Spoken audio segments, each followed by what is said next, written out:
1980s hanggang 90s, may isang lugar sa Palayan City na iniiwasan ng karamihan sa mga driver, lalo na kapag gabi na.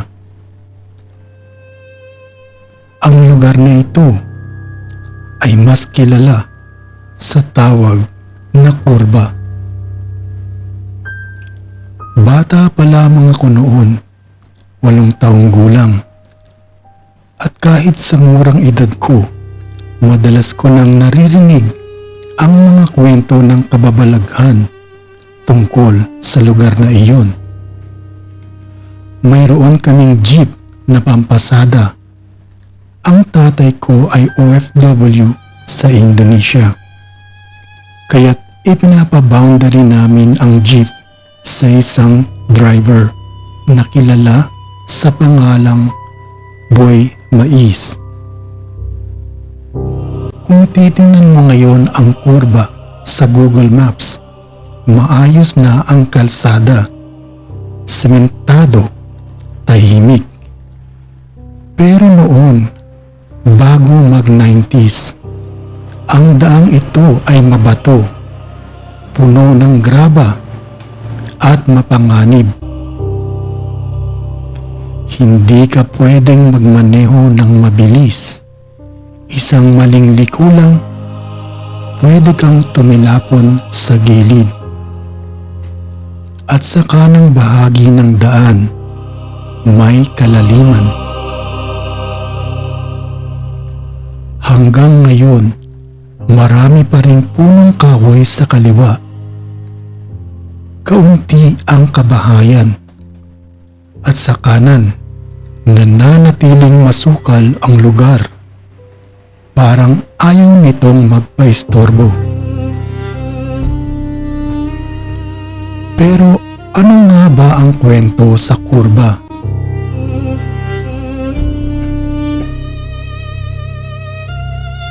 Ayon sa mga driver, may nakikita raw silang isang babaeng nakaputi, may suot na belo, na nakatayo mismo sa gilid ng kurba.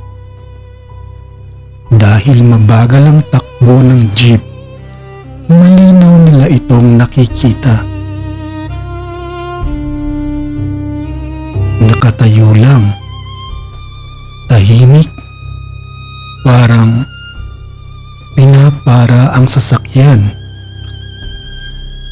Kapag humihinto sila para pasakayin ito at tumitingin sa rearview mirror, wala na ang babae. Pare-pareho ang kwento ng mga driver, kaya't kalaunan nasanay na rin sila.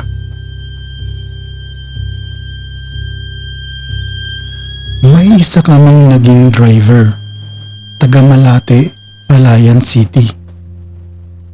Napansin ko noon, tuwing uuwi siya matapos magbigay ng boundary, ipinapahatid pa niya ang sarili niya sa akin.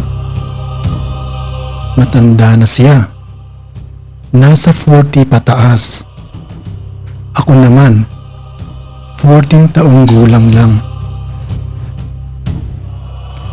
Isang gabi, habang inihahatid ko siya, tinanong ko siya ng ganito, "Bakit po kailangan pa niyo akong maghatid?" Hindi siya sumagot. Tahimik lang kaming naglakad. Ang sagot, nalaman ko mula sa aking tita. Ayon sa kanya, nanggaling iyon sa isang karanasan sa kurba. Isang gabing maulan, bandang 8:00 ng gabi. Mag-isa na lang siyang bumibiyahe. Malakas ang ulan. Mabagal ang takbo ng jeep. Habang papalapit siya sa kurba, may napansin siyang babae sa gilid ng daan. Nakayuko.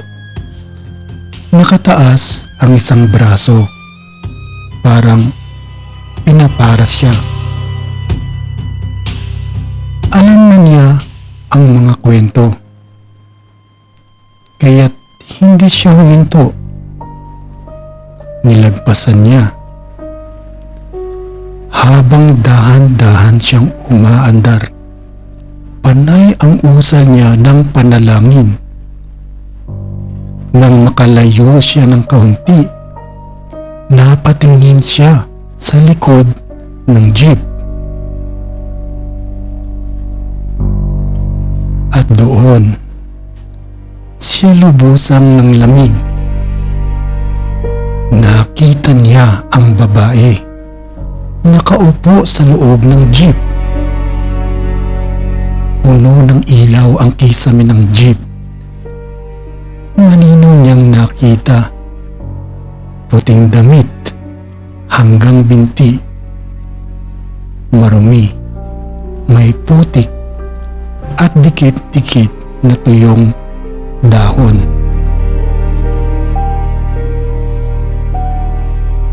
Nakayuko lang ito. Natabunan ng mahabang buhok ang mukha. Sa sobrang gulat, nakabig niya ang manibela. Sumadsad ang jeep sa talahiban. Tumalon siya palabas at tumakbo ng tumakbo. Hindi na niya nilingon ang jeep. Naiwan pati ang susi. Ang jeep ay natagpuan ng isa pang driver. Umaandar pa ang makina. Bukas ang mga ilaw. Pero ang driver, wala na. Hinila nila ito palabas ng talahiban at ibinalik sa amin. Maaring nakakatawa ang kwentong ito para sa iba, pero para sa driver na iyon, isa itong trauma. Isang karanasang hinding-hindi na niya makakalimutan. Hanggang dito na lang ang kwentong ito. Kung ikaw ay may sariling karanasan sa kababalaghan, maaari mong ibahagi ang iyong kwento. Makikita ang aking email sa More About This channel. Maraming salamat sa pakikinig at hanggang sa muli.